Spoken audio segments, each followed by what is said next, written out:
सच्चाई और मेहनत का रास्ता बहुत कठिन होता है, लेकिन यही रास्ता सबसे सुंदर और सही है। जो खुद को पहचाने वही चमकते हैं सितारे, क्योंकि समाज में अच्छे कार्य से मिलती है हमेशा तारीफ। और यही अनमोल रत्न कार्यक्रम में सम्मान समारोह में समाज को रोशनी देने का कार्य यहाँ पर दानिका संगीत महाविद्यालय के द्वारा अनमोल रत्न कार्यक्रम में किया जा रहा है, क्योंकि समाज में योगदान और प्रतिभा को सम्मानित करने का यह एक अनमोल प्रयास है। आज उसी क्रम में आज 10,000 कुंडली बनाने पर आज ज्योतिर्विद शिवनारायण सिंह को यहाँ सम्मानित करने का कार्यक्रम किया गया। साथ ही श्री राम राय जो डॉक्टर SP राय के बेटे हैं उन्हें भी सम्मानित किया गया, क्योंकि दानिका संगीत महाविद्यालय अनमोल रत्न कार्यक्रम आयोजित कर समाज में उत्कृष्ट कार्य करने वाले व्यक्तियों और प्रतिभाशाली बच्चों को आज सम्मानित किया गया। इस अवसर पर ज्योतिर्विद शिवनारायण सिंह को उनके द्वारा 10,000 कुंडली के लेखन के लिए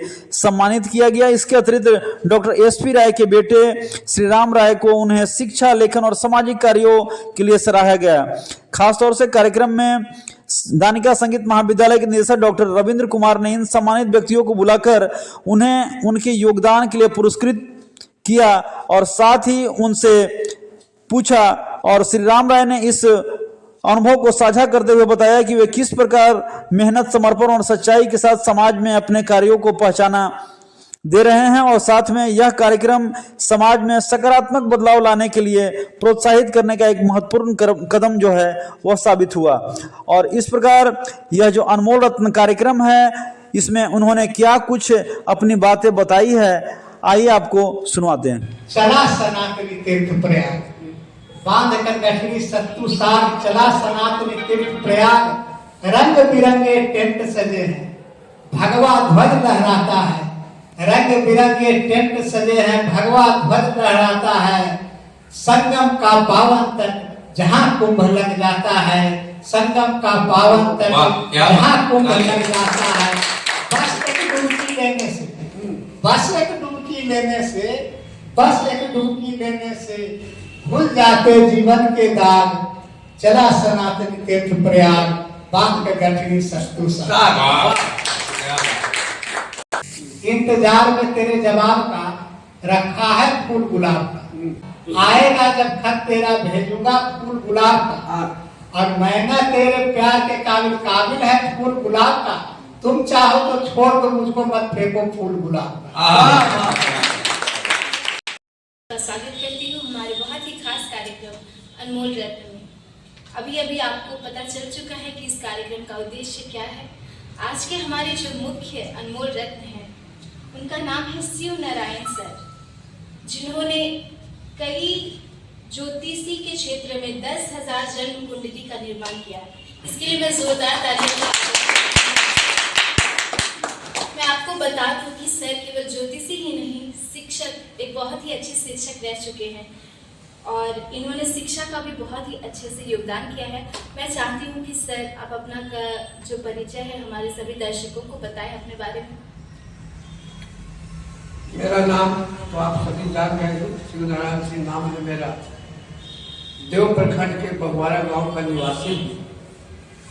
1972 में मैं औरंगाबाद आया था और तब से पढ़ भी रहा हूँ, पढ़ा भी रहा हूँ, और ये अनवरत जारी है। जब मैं विद्यार्थी था तब भी पढ़ता पढ़ाता था, जब शिक्षक रहा तब भी पढ़ता पढ़ाता रहा, जब प्रधानाध्यापक बना तो भी पढ़ता पढ़ाता रहा, और जब अवकाश प्राप्ति हो गई तब भी पढ़ता पढ़ाता रहा। आज भी और मेरा संक्षिप्त परिचय यही है। बाकी सभी मेरे कार्यों का गवाह तो मेरे छात्र होंगे, तो रविंद्र बाबू भी मेरे छात्र रहे हैं, ये भी मेरे छात्र रहे हैं, श्री राम बाबू भी रहे हैं। ये सभी एक प्रकार से मेरे कारनामे हैं, या इन लोगों की बदौलत मेरा नाम हो रहा है। तो मेरी जो वाटिका है उसमें जो वृक्ष, पौधे जो भी लगे अंदर, वही हमको संबंध प्रदान कर रहा है इस पूरे। जी सर, बहुत बहुत धन्यवाद। सर हम जानते हैं कि आप बहुत अच्छे साहित्यकार भी रहे हैं, ऐसा हम सभी पूरा औरंगाबाद जानता है कि आप कितने अच्छे साहित्यकार हैं। तो साहित्य के बारे में आप क्या बताना चाहते हैं हमारे दर्शक को? साहित्य समाज का दर्पण होता है, ये सारे लोग जानते हैं। हमारे हिंदी साहित्य के इतिहासकारों ने भी कहा, सभी आलोचकों ने कहा, कोई भी व्यक्ति जब कोई रचना करता है, किसी क्षेत्र का रचना, अगर वो साहित्य के क्षेत्र में रचना करता है तो निश्चित रूप से वह समाज को पढ़कर बोल रहा होता है और अपने बहाने समाज को कुछ न कुछ दे रहा होता है।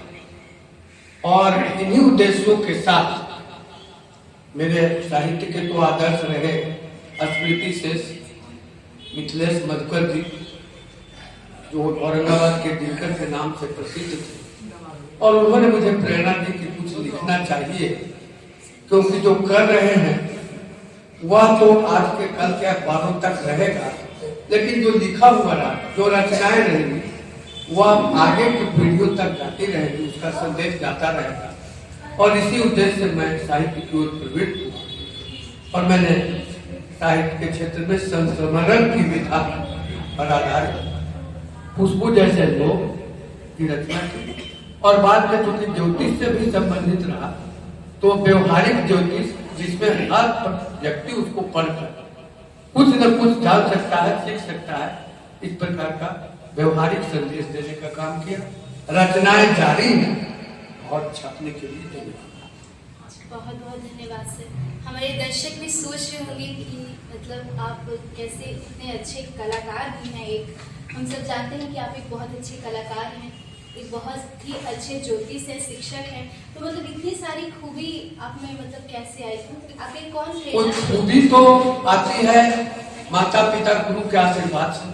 आप बच्चे हैं, यहाँ आपके गुरु जानकारी महाराज हैं, इनके पूज्य पिताजी स्मृति से जमुना बाबू मेरे आदर्श रहे, उद्योग प्रखंड में कार्यरत थे जब हम बच्चे थे। तो जो उनका संगीत से प्रेम था, हारमोनियम और ढोलक तबला ये बजाते थे, तो उस समय मेरे मन में बात आई कि हम लोग को भी सीखना चाहिए। बहुत सफलता नहीं मिली, लेकिन ये है कि कहीं कुछ होगा तो ये भी नहीं रहेगा कि ना बजा देंगे, बट बजा देंगे। आपके डायरेक्टर आपके गुरु की तरह नहीं होगा, लेकिन उसमें जमुना बाबू की आत्मा है। और यहाँ जो देख रहे हैं, जो स्थिति बनी है, उसमें भी इनके तो कुछ पिताजी हैं। मैं मंचीय कार्यक्रम से जुड़ा रहा 40 वर्ष तो महाजन नाट्य परिषद औरंगाबाद में और उसके पूर्व गांव में और विद्यालय में कार्य किया। मैंने नाटक में कलाकार का भी पाठ किया, डायरेक्टर का भी पाठ किया, पुरुष पात्र का भी रोल निभाया, स्त्री पात्र का भी रोल निभाया। और जिस समय मैं वहां होता था, वहां मेरे छात्र बैठे रहते थे, टाउन स्कूल के छात्र, वो लोग मेरे गाना नाच या जो भी देखते रहते थे। तो उस समय मैं अपने को मानता नहीं था कि मैं शिक्षक हूँ और मेरे चेला कल स्कूल में क्या करेंगे। उस समय मैं आज मैं उद्घोषक हूँ, और अगर हमको प्रोग्राम देना है तो वहां मैं पूर्ण रूप से कलाकार रहता था, उद्घोषक रहता था, मंच संचालक रहता था, न कि शिक्षक रहता था। और जब विद्यालय में गया तो पूर्ण रूप से शिक्षक रहता था। तो कहीं भी रहो, गिव योर 100%। आहो काकावा काकावा ए काकावा पाकावा देख के दुबैला ए काकावा, आहो काकावा। और सब कहते कहते कि हम क्या कहें कि दूल्हा है कुआ का नाम आके पाकावा है। आज इस स्टूडियो में हम सर आपका हार्दिक स्वागत करते हैं। आशीर्वाद है डॉक्टर एचपी राय सर के, हम नमन करते हैं उनकी आत्मा को शांति के लिए, वो जहां कहीं भी हों। लेकिन वैसे विद्वान व्यक्ति जिन्होंने निस्वार्थ भाव से सैकड़ों हजारों बच्चों को उन्होंने पढ़ाया, बच्चियों को पढ़ाया। वो सिन्हा कॉलेज के प्रोफेसर थे इंग्लिश के, और उन्होंने कभी फीस नहीं मांगा, सब दिन निःशुल्क पढ़ाया, जिसमें हम भी उसका उदाहरण है। हम लोग भी अंग्रेजी पढ़ने जाते थे, तो आप भी एक अनमोल रतन है। हम चाहेंगे जोरदार ताली, चाहेंगे भैया कि आप माइक्रोफोन ले लें। और हम आपसे ये जानना चाहते हैं कि आपके पिताजी कब यहाँ आए, और उनकी जो मुख्य एक बहुत अच्छा सत्संग से वो जुड़े हुए थे। परम ज्ञान प्रकाश एक पत्रिका भी चलती थी, जिसमें हम लोग अक्सर उनके साथ सत्संग में जाया करते थे। तो गुरुदेव के जो कुछ डिटेल्स हम चाहते हैं कि हम पूरे दर्शकों को बता सकें, तो आप पहले गुरुदेव के बारे में बताएं, फिर उसके बारे में आपसे बात करें। बहुत सुंदर। जैसा कि मुझे तो पूरा पता नहीं है कि कब यहाँ बाबूजी आए, क्योंकि उस समय मेरा जन्म भी नहीं हुआ था। जी जी। लगभग 1960-61 में आया हूँ, और यहाँ आए तो यहीं के हो गए। हम लोग बराबर कहते थे कि बहुत दूर हम लोग आ गए हैं, दरभंगा पैतृक घर हुआ। चलिए, जैसे बहुत से लोग भी यहाँ से चले गए, बहुत से प्रोफेसर थे चले गए। यहाँ तक कि सेवानिवृत्ति के बाद लोग अक्सर चले जाते हैं, लेकिन पिताजी ने कहा कि नहीं, मैं यहाँ से नहीं जाऊँगा। क्यों नहीं जाऊँगा? जब हम लोग बहुत परेशान करते थे, हम लोग बच्चे थे, उतना समझ भी नहीं आता था, तो बोलते थे कि यहीं पर हमको गुरु महाराज मिले। उनका लगाव था परमपुरी आश्रम से था, और बोलते थे कि गुरु जिसका हाथ पकड़ लेते हैं उसकी बेड़ा जरूर पार होती है, और मेरा भी हाथ मेरे गुरु पकड़ लिए हैं। तो मैं यहाँ से छोड़ करके अब जाऊंगा नहीं, क्योंकि औरंगाबाद से सासाराम की दूरी नाम मात्र चंद मिनटों का है, अब रह गया है, और बराबर जाते थे। तो हम, जैसा कि रविंद्र जी ने कहा, पैसे की बात, मैं भी बेरोजगार था, और सिन्हा कॉलेज में 5 वर्षों तक एडहॉक पर रहा। जूलॉजी विभाग में जूलॉजी मेरा सब्जेक्ट रहा। जी जी। तो मेरा लगभग 8 बैच प्रारंभ हो गया ISC और BSc का। उस समय मैं था और अजीत बाबू थे। तो बैच प्रारंभ हो गया, तो कुछ दिन तो इधर उधर मैं पढ़ाया बच्चों को, फिर मैं अपने यहाँ पढ़ाना शुरू किया उन लोगों को। और एक दिन की बात है कि कुछ बच्चे जो होते थे पैसा देते नहीं थे इस समय से, तो मैं एक बच्चे को धमकी दे रहा था, यदि पैसा नहीं देगा तो तुमको प्रैक्टिकल में हम लटका देगा। और पता नहीं कैसे कहां से आ गया, सुन लिया, और सीधे आए मेरे पास में और बोले कि राम राम राम, नीचे गंगाजल आप पर छिड़कते हैं। मैं आज तक किसी से पैसा नहीं मांगा, और आप विद्या दान करने चले हैं, और आपने मेरा नाम मिट्टी में मिलाने का काम किया है। और ये गरीब बच्चा है, जूता खरीदेगा, ठंडा में स्वेटर खरीदेगा, और आप इससे पैसा मांगते हैं। उसी समय मैंने कान पकड़ा, मेरी आत्मा ने मुझे झकझोर करके रख दिया, और मैंने भी उस समय से ट्यूशन कोचिंग पढ़ाना बंद कर दिया। और आज मैं भी उनकी कृपा से शिक्षक हूँ। 3 भाई हम लोग आए, तीनों भाई 3 स्टेट में हैं। आप एक अच्छे शिक्षक के साथ साथ बहुत अच्छे पत्रकार हैं और एक अच्छे कवि हैं। मतलब मैं चाहती हूँ कि आप अपना कोई भी एक अच्छा सा कविता हम सभी दर्शकों के साथ शेयर करें। क्यों नहीं, जरूर जरूर। वैसे तो मेरा सब्जेक्ट बायोलॉजी रहा है, लेकिन इस क्लास में था लगभग 81-82 में से। तो मेरे यहाँ पिताजी के चलते बहुत सारे साहित्यकार लोग आते रहते थे। उसी में एक जोगेश जी भी आते थे। तो जोगेश जी हमको बोलते थे कि आप लिखिए। बोलते थे क्या लिखे सर? बोलते थे कि लिखिए मेरी बैलगाड़ी है ना, और रास्ता धूल भारी, और चले कुछ इस तरह से। तो मैंने लिखना शुरू किया तो बहुत पीठ ठोकते थे। फिर शंकर दयाल बाबू से भी अच्छा खासा ही हो गया। और उसी टाइम में हम लोगों ने औरंगाबाद में एक साहित्य पुण्य नाम से संस्था भी चलाया, अभी भी है। इसी के साथ साथ फिर गोपाल जी हुए। गोपाल जी बोले कि पेपर निकालते हैं, तो पेपर निकाले, मगध माटी उससे भी जुड़ा रहा।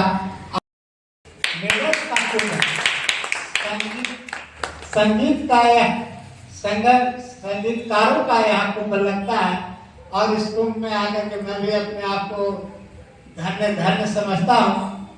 हमारे साथ दानिका संगीत महाविद्यालय के निदेशक शशि जी हैं। इनसे जानते हैं कि चूंकि यहाँ अनमोल रत्न कार्यक्रम जो दानिका संगीत महाविद्यालय के द्वारा किया जा रहा है, तो आखिर ये अनमोल रत्न को सम्मान क्यों दे रहे हैं? जी, यहाँ दानिका में जो ये प्रोग्राम ऑर्गेनाइज किया जा रहा है हर हफ्ते, हम लोग चाहते हैं कि औरंगाबाद में जितने भी अनमोल रत्न हैं वो यहाँ पर सम्मानित हो और यहाँ पर आकर के एक सारे लोग यहाँ पर आएँ और अपना प्रतिभा दिखाएं। ये डॉक्टर रविंद्र कुमार जी का काफ़ी समय से, मेरे पति देव जी हैं, वो काफ़ी समय से वो इनका सपना था कि सारे लोग औरंगाबाद के जितने भी अनमोल रत्न हैं वो यहाँ के थ्रू सम्मानित हो और अपना प्रतिभा को और भी ज़्यादा निखारें।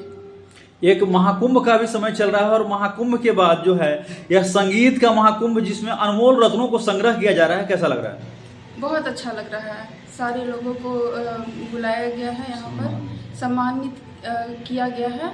ये चीज़ बहुत ज़्यादा सराहनीय है, अच्छा लग रहा है। क्या ये लगातार जारी रहेगा? जी, ये जारी रहेगा।